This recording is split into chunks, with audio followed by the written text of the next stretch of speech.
एक छोटे से गांव में रवि नाम का एक लड़का रहता था।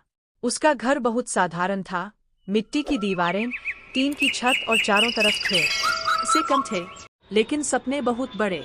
जब भी रवि आसमान में उड़ते हवाई जहाज को देखता, उसकी आंखों में चमक आ जाती। वह धीरे से खुद से करता, एक दिन मैं भी इन बादलों के ऊपर उड़ूंगा। गांव वाले उसकी बात सुनकर हंसते थे। अरे पहले पेट भरने का सोच, पायलट बनने चला है। ये बातें उसे चुभती थी, लेकिन उसने अपने सपनों को कभी छोटा नहीं होने दिया। रात को जब पूरा गांव सो जाता, रवि लालटेन की हल्की रोशनी में पड़ता रहता। गर्मी हो या ठंड, उसके इरादे कभी नहीं डगमगाए। एक दिन स्कूल में नए शिक्षक आए। उन्होंने पूछा, तुम बड़े होकर क्या बनना चाहते हो? सबने अपने अपने जवाब दिए, लेकिन जब रवि की बारी आई, उसने बिना डरे कहा, सर, मैं पायलट बनना चाहता हूँ। पूरी क्लास हंस पड़ी, लेकिन शिक्षक मुस्कुराए और बोले, अगर तुम सच में चाहते हो, तो कुछ भी नामुमकिन नहीं। यही शब्द रवि की जिंदगी बदल गए।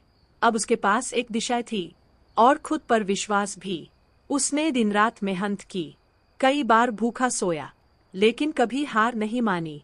सालों की मेहनत के बाद वह शहर के एक बड़े कॉलेज में पहुंचा। शुरू में उसे डर लगा, अलग माहौल, नई भाषा, नए लोग।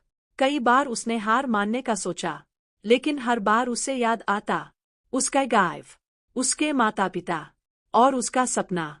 और फिर एक दिन वही रवि, जो कभी लोगों की हंसी का कारण था, एक पायलट बन चुका था।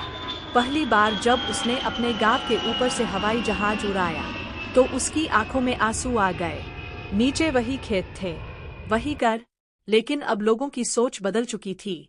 अब लोग कहते थे, देखो, ये वही रवि है जिसने अपने सपनों को सच कर दिखाया।